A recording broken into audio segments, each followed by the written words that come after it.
Hey everyone, this is Chapter 6 of David Ryazanov's Karl Marx and Frederick Engels, an introduction to their lives and work.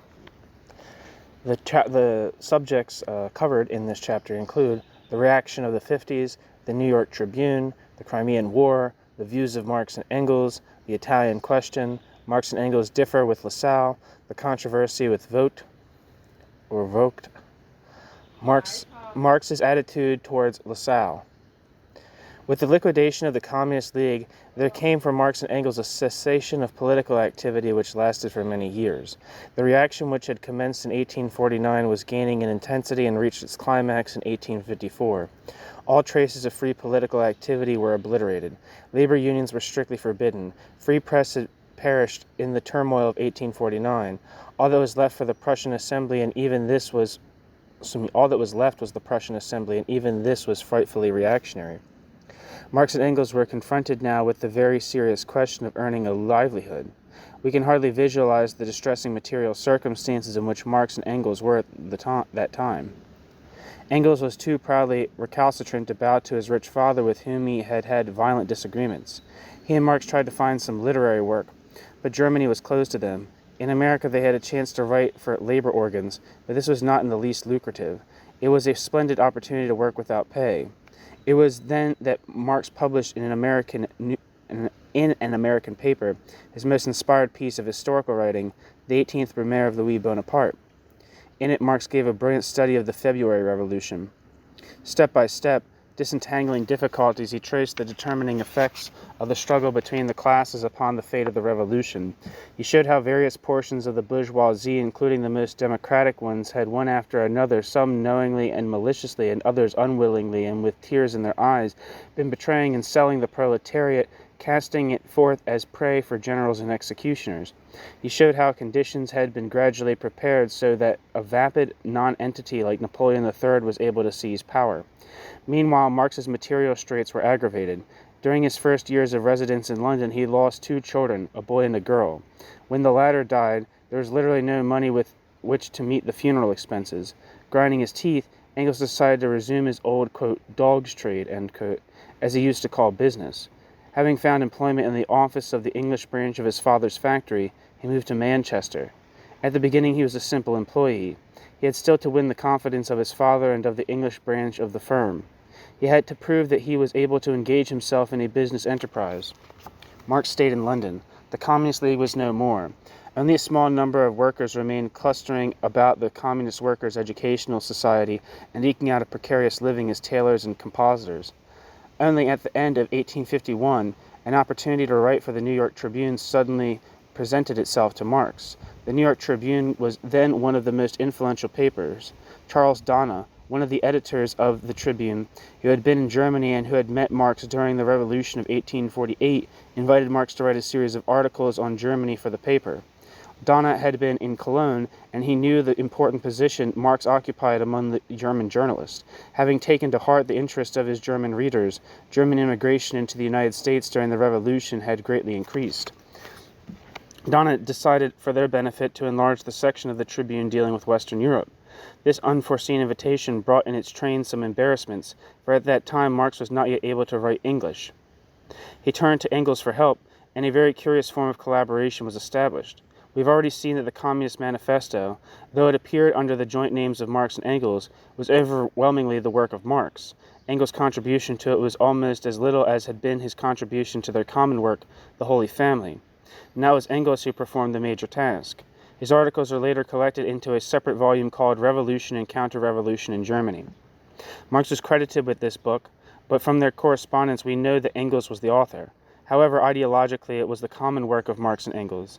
The latter wrote it on the basis of ideas and facts that were supplied by Marx, and chiefly on the basis of the articles which they had both been writing for the Neue Rheinische Zeitung. Thus began Marx's relations with the New York Tribune. 1 year later he gained a sufficient mastery of the English language to be able to write his own articles. Thus from 1852 Marx had a periodical publication in which he could express his views. Unfortunately, it was not in Europe. The American readers sought from it answers to their own specific questions. Though interested in European events, they were interested in them only insofar as they affected events in the United States of America. In the 50s, the most vital, The most absorbing question in the United States was the abolition of slavery. Another burning question was that of free trade as it affected the southern and northern states. The New York Tribune was an abolitionist paper, but in the free trade versus protectionism controversy, it stood for a most thoroughgoing protectionism. On the question of slavery, Marx was in full accord with this paper. On the second issue, Marx could not accept the point of view of the editors, but Europe supplied sufficient material on other subjects. From the spring of 1853, the tempo of events in Europe began to be accelerated.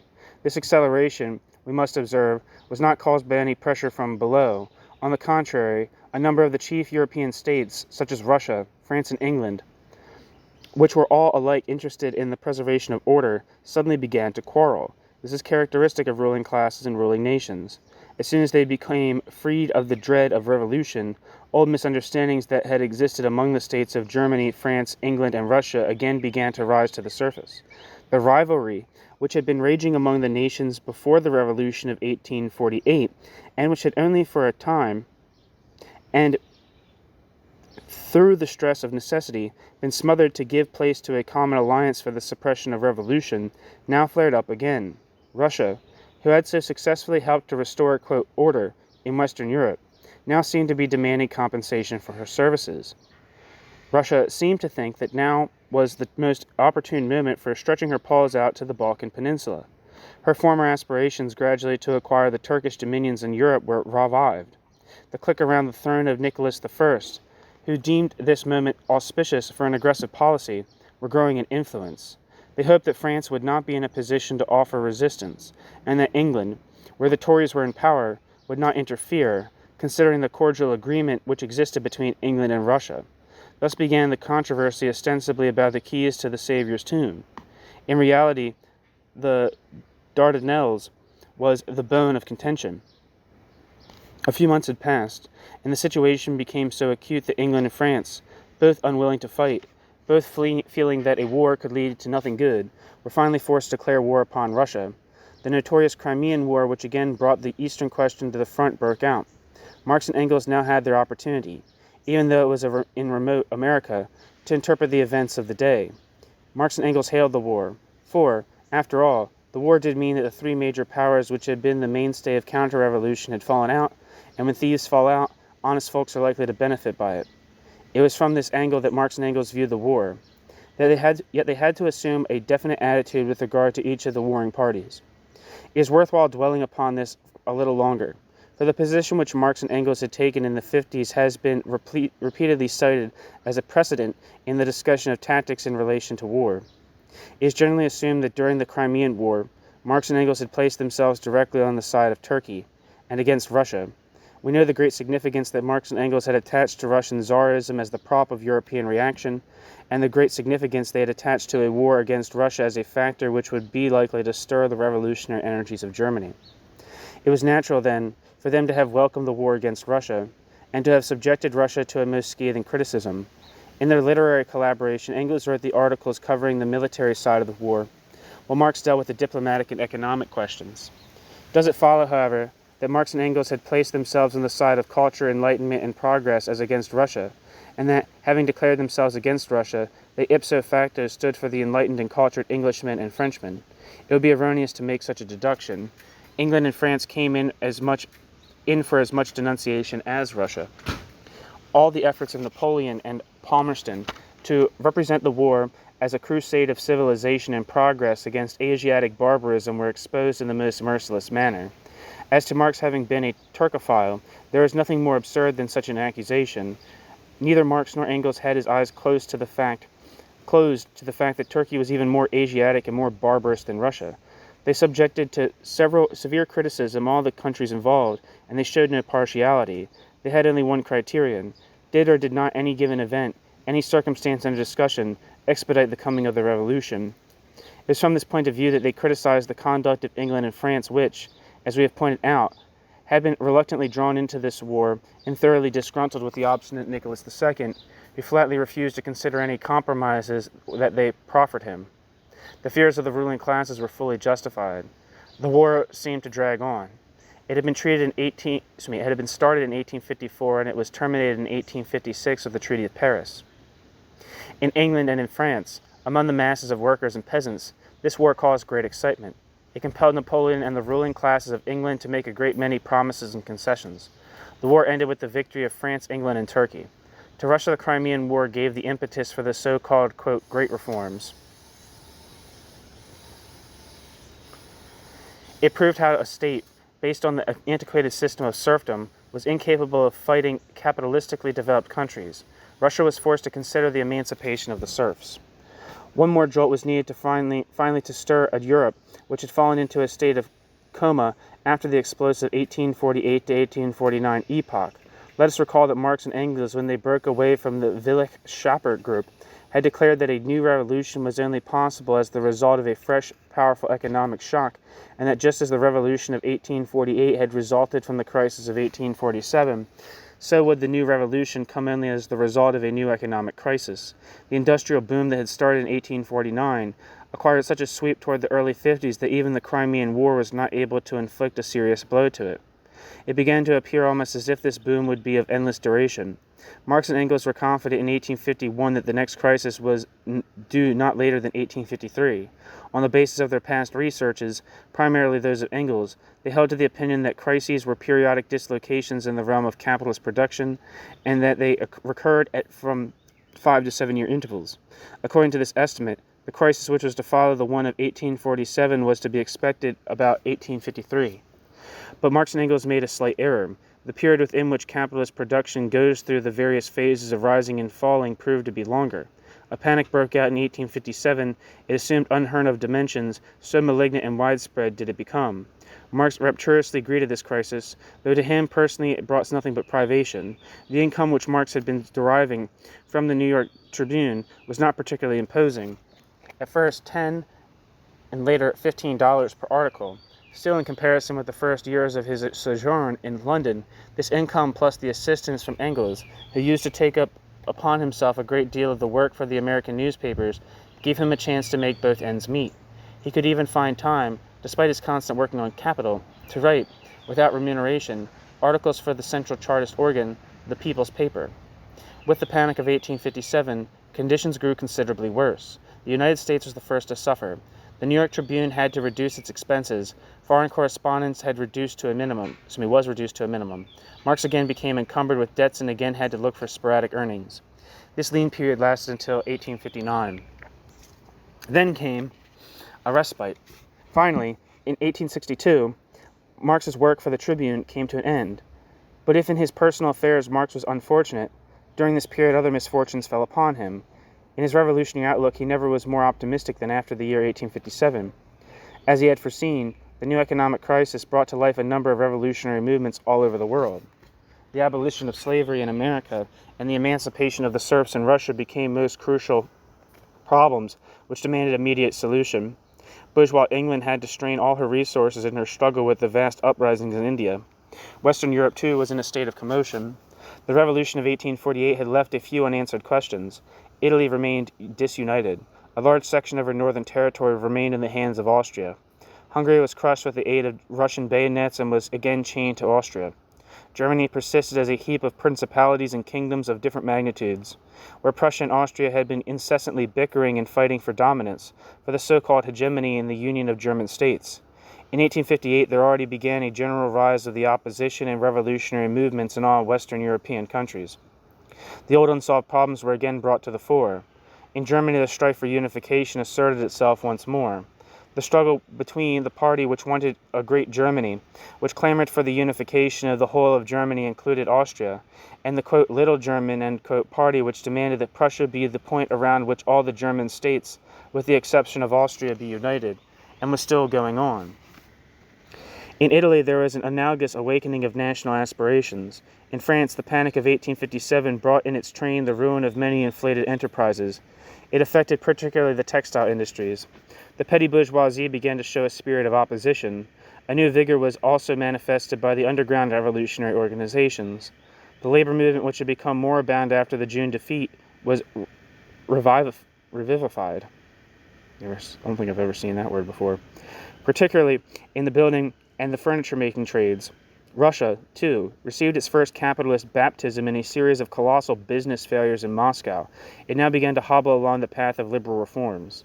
To rid themselves of internal difficulties, the governments, and first of all Napoleon, endeavored to distract the attention of their peoples by starting up a tinsel show in external politics. Napoleon was reminded by the attempt of the Italian revolutionist Orsini in 1858 that the police was not always omnipotent. He was forced to take into consideration the popular discontent. To dissipate the revolutionary sentiment of the laboring masses, Napoleon raised the progressive slogan of liberating Italy from the Austrian yoke. Napoleon immediately entered into secret agreements with Cavour, the minister of the Sardinian king. The role played by Sardinia in Italy was analogous to that of Prussia in Germany. While the babble of the official press implied that it was all a question of unifying Italy, the actual agreement, upon the basis of which Napoleon had promised to help Sardinia, had an entirely different content. It was not the unification of Italy, but the rounding out of Sardinia which promised Lombardy and Venice. Besides the promise that the papal dominions would be left intact, Napoleon was to receive as compensation Nice and Savoy. Napoleon, who was compelled to wiggle between opposition from the left and the clerical party, did not want to quarrel with the Pope and was therefore against an actual unification of Italy. On the other hand, he hoped that the acquisition of two new territories would satisfy the French patriots. Thus arose a new and extremely important political question which perturbed all European and especially the revolutionists within the different countries. What attitude were the revolutionists and socialists to assume? Were they to side with Napoleon, who had stepped forth almost as a revolutionist, who was advocating the liberal principle of the right of Italy to self-determination, or were they to be on the side of Austria, which was the personification of despotism, which was the oppressor of Italy and Hungary? This was a question of supreme importance. The different answers to this question dictated the different tactics of such revolutionists as Marx and Engels on one side, and Ferdinand Lassalle, who lived from 1825 to 1864, on the other. Until now, we had no occasion to mention Lassalle, though he had been one of the first disciples of Marx and had already taken part in the events of 1848. We should not dwell on his biography, for it would lead us too much astray from our main topic. During the 50s, after having served a short term in prison, Lassalle stayed in Germany and continued his scientific work, keeping up his relation with Marx and Engels at the same time. In 1859, a controversy between them arose in connection with the Italian question. This was an extremely interesting polemic, and the two sides of this controversy were finally crystallized into two factions within the same party. The disagreements were reduced to the following. Napoleon III and his clique were great adepts at shaping public opinion, not just during the Crimean War. The market was flooded with a great mass of booklets and pamphlets in which the liberalism of Napoleon and the justice of the Italian cause were most eloquently championed. Many voluntary and a much greater number of mercenary journalists joined this literary campaign. The volunteers were recruited chiefly from among the Hungarian and the Polish emigrants. Just as they had a few years before regarded the Crimean War as a war of progress and civilization against Asiatic despotism, and had formed and equipped legions of volunteers in order to aid Palmerston and Napoleon, so did the Hungarian and Polish immigrants, with very few exceptions, maintain now that Napoleon was fighting for progress and for the self-determination of nations, and that it was incumbent upon all forward-looking people to hasten to his aid. These emigrants, among whom there were many who did not disdain Napoleon's money, entered the Italo-French army. Neither was Austria slumbering. Austria financed the publicists who were trying to prove that in this war Austria was defending the interest of all of Germany, that in case Napoleon had conquered Austria, he could seize the Rhine, that if this were the case, it was really Germany and not Italy that Austria was concerned with. That, therefore, Austria's retention of her dominion over northern Italy was for the purpose of protecting Germany. These were the two main channels in which the opinions of European journalism of the time were coursing.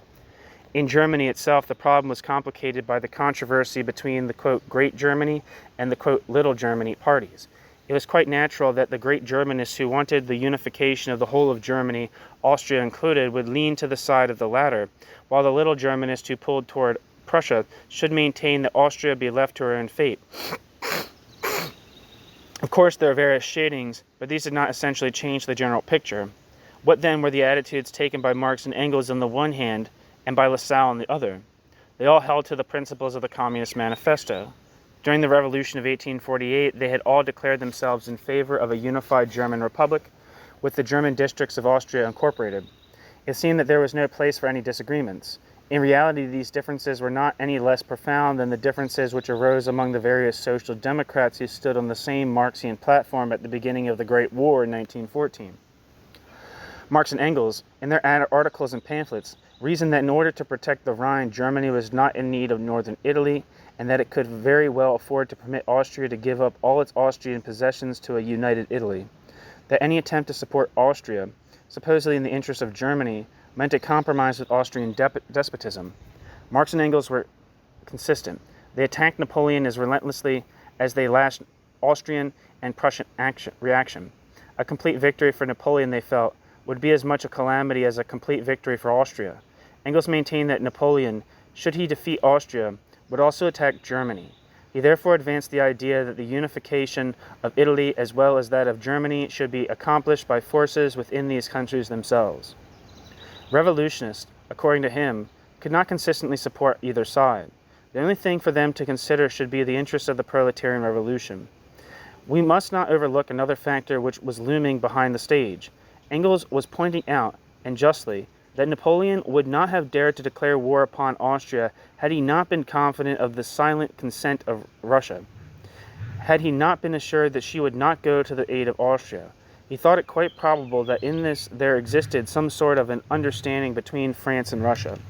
During the Crimean War, Austria had repaid, quote, in basic ingratitude, end quote, that same Russia which had so, quote, self-sacrificingly and so, quote, unselfishly, end quote, helped her to strangle the Hungarian Revolution. Russia now had, obviously, no scruples about punishing Austria with Napoleon's hands. If an agreement between France and Russia actually existed by which Russia promised to come to the aid of France, it would be the duty of Germany to hasten the assistance of Austria, but it would already be a revolutionary Germany. The situation would be similar to that upon which Marx and Engels had been counting in the days of the Revolution of 1848. It would be a war of revolution against reaction. The bourgeois parties would not be able to attract to themselves all the lower classes. They would give way successively to ever more radical parties, thus creating the opportunity for the victory of the most extreme, the most revolutionary party, the proletarian party. Such was the point of view of Marx and Engels. Lassalle regarded this question differently. To a degree, this difference could be explained by the different objective conditions in which these people were directly exposed. Lassalle lived in Prussia and was too closely bound up with the local Prussian conditions. Marx and Engels lived in England, on the watchtower of the world. They considered European events from the point of view of the world revolution, not only the German, nor merely the Prussian. Lassalle argued in the following manner. To him, the most dangerous foe of Germany was the internal foe, Austria. Austria was a more dangerous enemy than liberal France, or than a Russia which was already in the grip of liberal reforms. Austria was the main cause of the bleak reaction that pressed so insufferably upon Germany. Napoleon, though a usurper, was nonetheless an expression of liberalism, progress, and civilization. That was why Lassalle felt that in this war the German democracy should abandon Austria to her own fate, and that the defeat of Austria would be the most desirable outcome. When we read Lassalle's writings dealing with this question, all the compliments he showered upon Napoleon and Russia, the extreme caution he displayed in discussing official Prussia, we are compelled to make an effort so as not to become confused. We constantly have to remind ourselves that Lassalle tried to speak as a Prussian Democrat who wanted to convince the ruling class of Prussia, the Junkers, that no aid should be granted to Austria. But having donned the cloak of a Prussian Democrat, Lassalle really expounded his own ideas and diverged sharply from those of Marx and Engels. Later this divergence took on a graver aspect. Carried away by the desire to attain immediate and tangible success, determined to become a, quote, practical politician, end quote, instead of a doctrinaire, he allowed himself to resort to arguments and proofs which placed him under obligations to the ruling party, which inveigled him, Einvigled, him to flattering those whom he tried to persuade to leave Austria without assistance. Abuse hurled upon Austria, a gentle attitude toward Russia, the coquetting with official Prussia, all this was so far only the enthusiasm of a publicist who was not writing in the name of the party. The same tactics, however, when they were subsequently carried over by Lassalle into the immediate practical struggle, became fraught with danger. The war between France and Austria terminated differently from what either side expected. At the beginning, Austria, opposed by a lonely Italy, was unequivocally victorious. Later, she was defeated by the combined forces of France and Italy. But as soon as the war began to assume a popular character and to threaten an actual revolutionary unification of Italy and the abolition of the Papal District, Napoleon accepted Russian mediation and hurried to crawl out of the war. Sardinia had to be satisfied with Lombardy. Venice remained in the hands of Austria. To compensate himself for French blood and French money, Napoleon helped himself to the whole province of Savoy, the birthplace of the Sardinian kings, and, to prove to the famous Italian revolutionist and fighter for a united Italy, Giuseppe Garibaldi, who lived from 1807 to 1882, that one must not be misled by the promises of crowned knaves. He annexed Garibaldi's native city, Nice, and its environs. Thus did the, quote, liberal Napoleon, with the thunderous applause of liberal fools and bamboozled revolutionists, defend the, quote, right of self-determination, end quote, of Italy and other oppressed nationalities. LaSalle, too, was to discover that not only was Napoleon not better than Austria, but that he could run rings around about Austria when it came to Machiavellian double-dealing. Italy was left as dismembered as it had been. Only Sardinia became more rounded out. But now something quite unexpected happened. Owing to the disillusionment and indignation resulting from Napoleon's policies, a strong revolutionary movement was started in Italy. At the head was the noble revolutionist, but the bad politician, Garibaldi.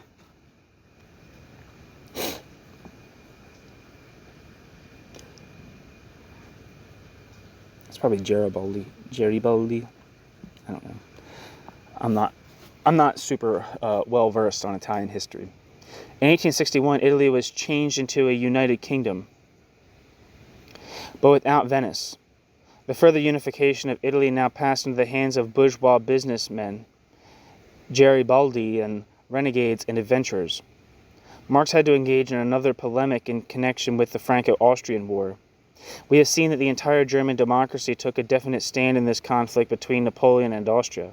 The most noted and influential man among the German Democrats was the old revolutionist Karl Vogt, who lived from 1817 to 1895, who in 1849 had been forced to flee to Switzerland. He was not merely active in politics, he was a great savant with a European reputation. He is known as one of the chief exponents of natural-historical materialism, which is so often confused, particularly by bourgeois scholars, with the historical materialism of Marx and Engels. His influence was wide, not only among the German Democrats, but also among the international revolutionary emigrants, especially in Polish, Italian, and Hungarian. His home at Geneva served as a political center.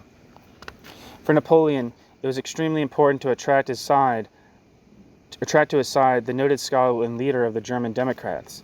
Because of the overweening vanity of the old German professor, this was easily accomplished.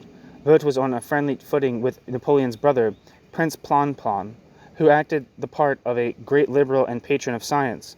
Vogt had been getting money from him for distribution among the representatives of the various emigrant groups. When our professor came out most decidedly for Napoleon and Italy, it of course created a tremendous impression among the circles of emigrant revolutionists. As always happens in such cases, among the emigrants that were most closely connected with Marx and Engels, there were some who kept up relations with the Republican emigrants. One of the latter, Karl Blind, declared in the presence of a few communists that Vogt was receiving money from Napoleon. This is printed in one of the London papers. When Wilhelm Liebknecht, who lived from 1826 to 1900, was corresponding for an Augsburg paper, reported these rumors, Vogt instituted a case for libel and won, and there was no documentary evidence against him. Jubilant over his victory, Vogt published a special pamphlet about this trial, being particularly certain that Wilhelm Liebknecht did not undertake a step, did not write a line without the direction of Marx. Vogt aimed all his blows against Marx, and so this man, on the basis of precise data, as he claimed, accused Marx of being at the head of a gang of expropriators and counterfeiters who stopped at nothing. Everything that the imagination of a, quote, sincere, end quote, Democrat could conjure up was let loose against the communists. A man notorious for his penchant for the comforts of life, Herr Vogt was accusing Marx of living in luxury at the expense of the workers. Vogt's pamphlet Thanks to the name of the author, as well as the name of the man he attacked, Marx had just published his Critique of Political Economy, created a sensation, and, as was to be expected, met with the most favorable reception from the bourgeois press, the bourgeois journals, and chief of all, the renegade bourgeois scribes who had once known Marx personally, were delighted at the opportunity to spill a pailful of slops upon the head of their old foe. Personally, Marx was of the opinion that the press had a right to criticize any public man it pleased. It is the privilege, he claimed, of every one who appears publicly to bear praise or condemnation. You are received with stones and rotten apples, it matters little. Ordinary abuse, and it was flung without end, he absolutely ignored. Only when the interests of the cause demanded it did he deign to reply, and then he was merciless. When Vogt's pamphlet appeared, the question of whether or not to answer arose. Lassalle and some other German friends of his circle maintained that the pamphlet ought to be ignored. They saw what a tremendous impression in favor of Vogt was created by the trial he had won. The great Democrat, they felt, was inadvertently injured by Liebknecht, and in defending his honor, he lost his head a bit. Another trial would only bring him another triumph, for there was no proofs against him. The most advisable thing, it seemed, was to ignore him and to let public opinion become pacified. Such Philistine arguments could not, of course, affect Marx. One could disdain answering personal attacks, but the honor of the party had to be defended. Though Marx and his most intimate friends were convinced that Vogt had really been bribed, they found themselves in a quandary, for both blind and another emigrant renounced now what they had said, and Liebknecht was placed in a position of slanderer. Finally, it was decided to answer. An attempt to get Vogt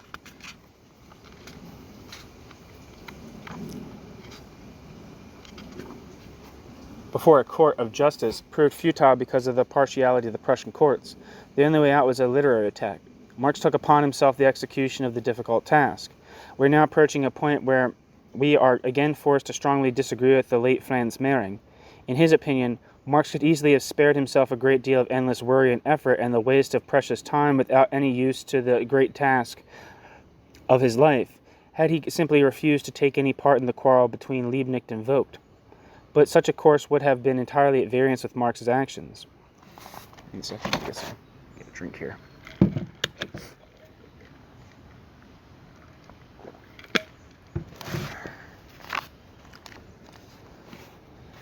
Mehring overlooked completely the fundamental controversy that had been going on among the emigrants. He did not discern that behind this, what appeared to be a personal incident, there were concealed profound tactical disagreements, which had sprung up between the proletarian party and all bourgeois parties, that even within the proletarian party itself, as the case of Lassalle indicated, there was revealed dangerous oscillations. Nor did Mehring notice that the book against Vogt contained a criticism of all the arguments of Lassalle and his confrères. Let us turn to the book Herr Vogt itself.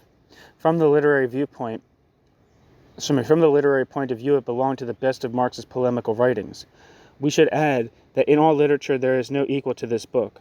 There was Pascal's famous pamphlet against the Jesuits. In the literature of the 18th century there were Lessing's pamphlets directed against his literary adversaries. But all these, as well as other known pamphlets, pursued only literary aims.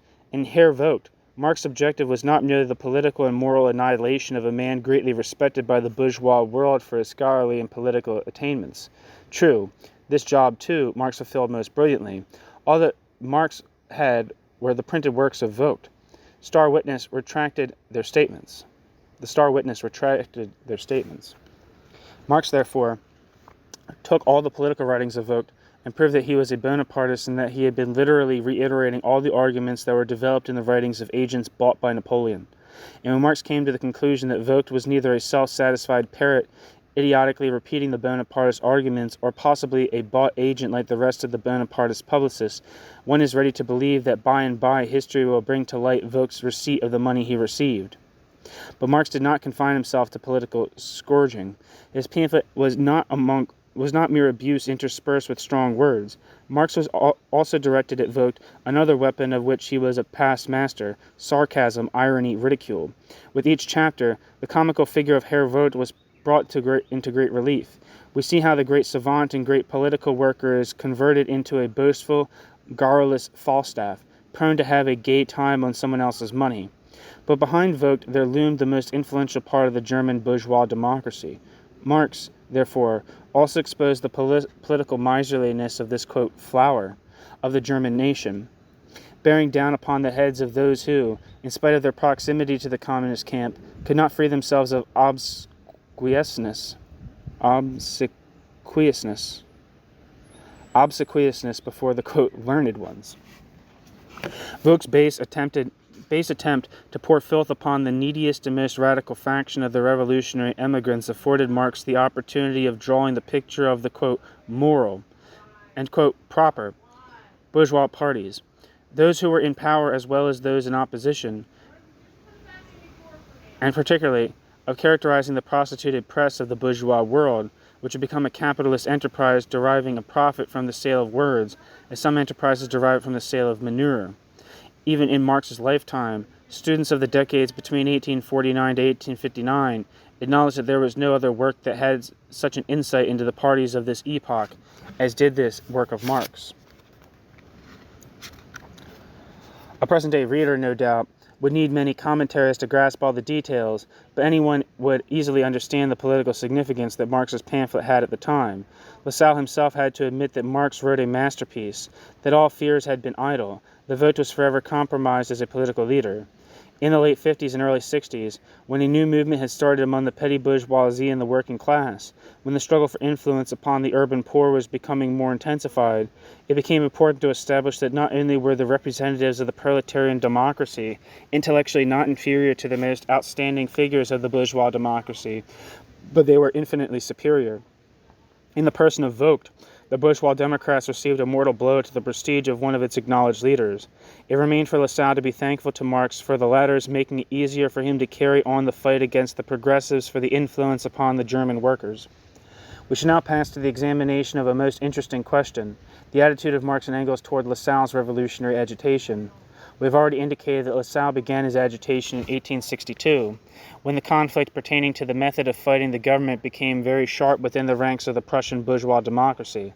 It happened that in 1858, the old Prussian king, who had so notoriously distinguished himself during the 1848 revolution, became completely and hopelessly insane. Wilhelm, the, quote, grape-shot prince, who had achieved infamy by his slaughter of the Democrats in 1849 and 1850, was first appointed regent and then finally king. At the beginning he felt compelled to strike up a liberal tune, but very soon he found himself at odds with the assembly on the question of army organization. The government insisted on increasing the army and demanded heavier taxation. The liberal bourgeoisie demanded definite guarantees and the controlling power. On the basis of this budget conflict, problems of tactics arose. Lassalle, personally still closely bound up with the democratic and progressive bourgeois circles, demanded more decisive tactics. Since every constitution is only an expression of the factual interrelation of forces in a given society, it was necessary to initiate the movement of a new social force directed against the government, headed by the determined and clever reactionary Bismarck. What this new social force was, Lassalle pointed out in a special report which he had read before the workers, devoted to a presentation of the, quote, connection existing between the contemporary historical epoch with the idea of the working class, end quote, is better known by the name of the Workingmen's Program. In substance, it was an exposition of the fundamental ideas of the Communist Manifesto, considerably diluted and adapted to the legal conditions of the time.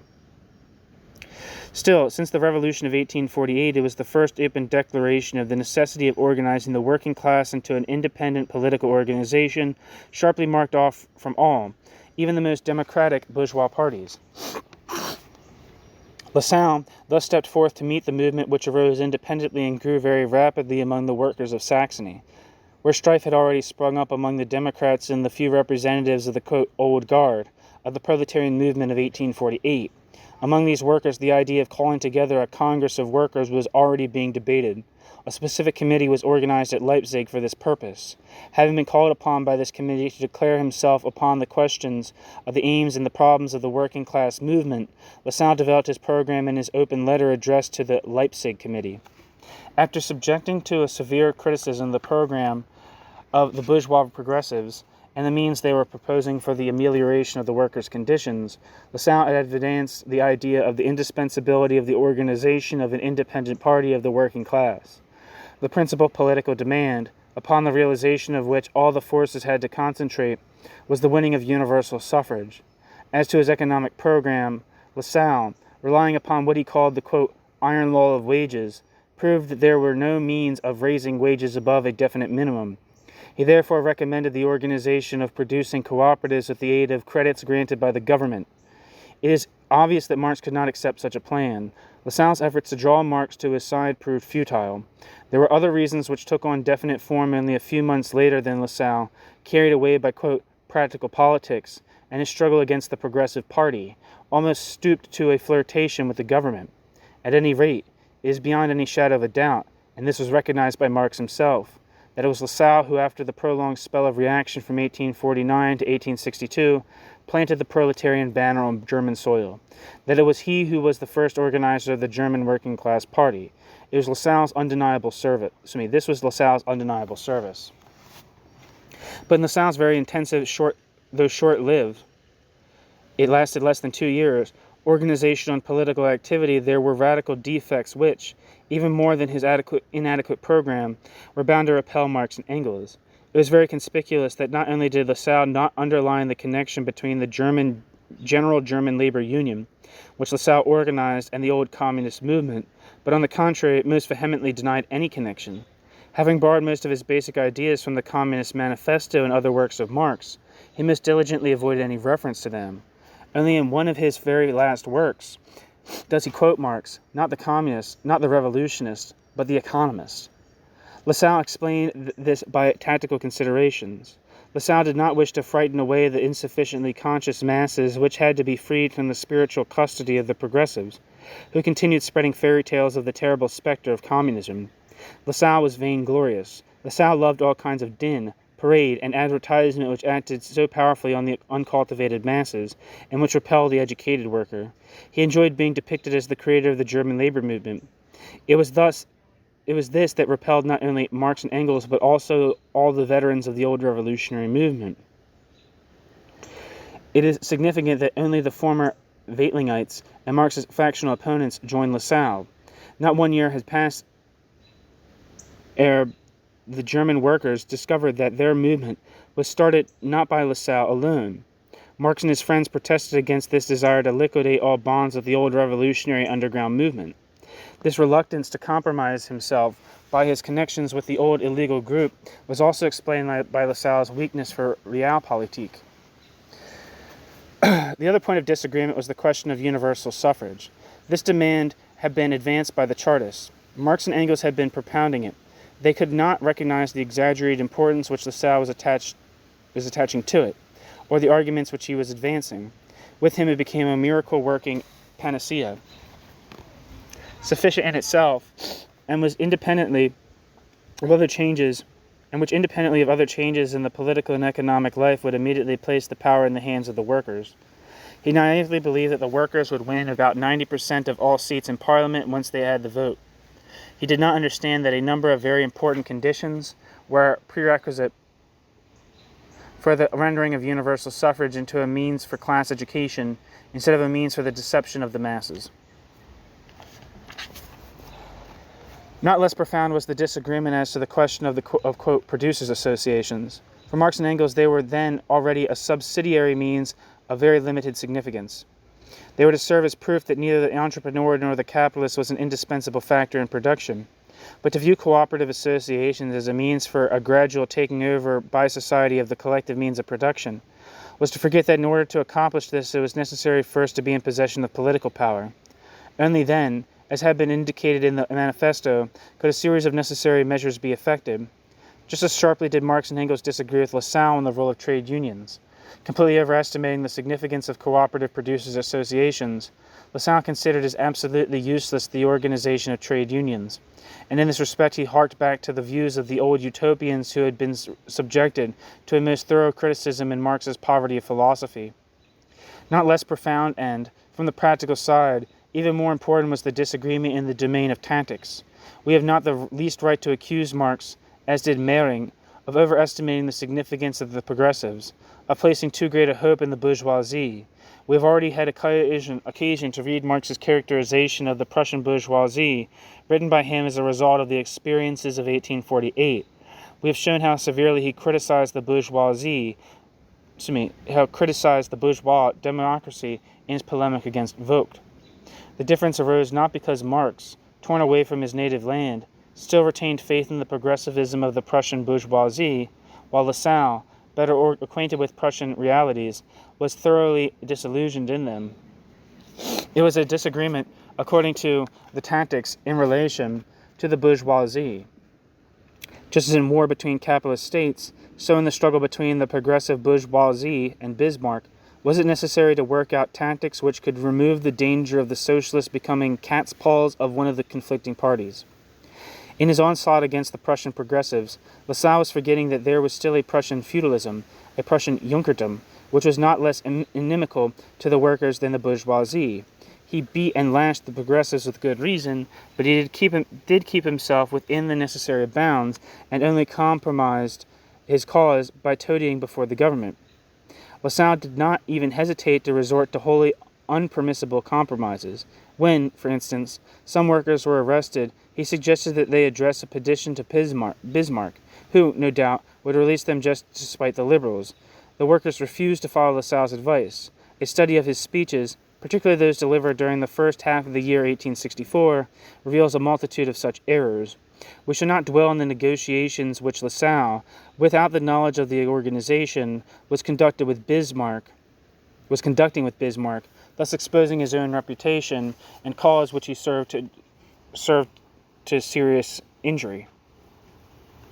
These are the differences which prevented Marx and Engels from giving the authority of their names in support of Lassalle's agitation. But, and this we emphasize, while refusing Lassalle their support, they nevertheless refused to oppose Lassalle openly.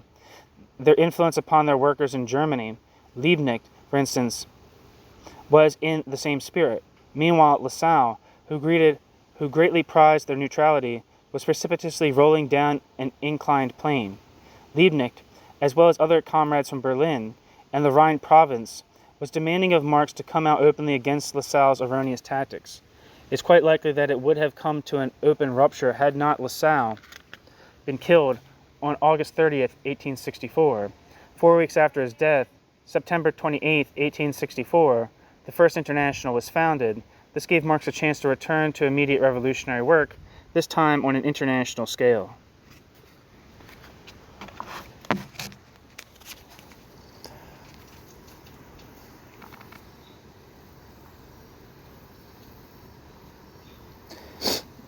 Thanks for listening.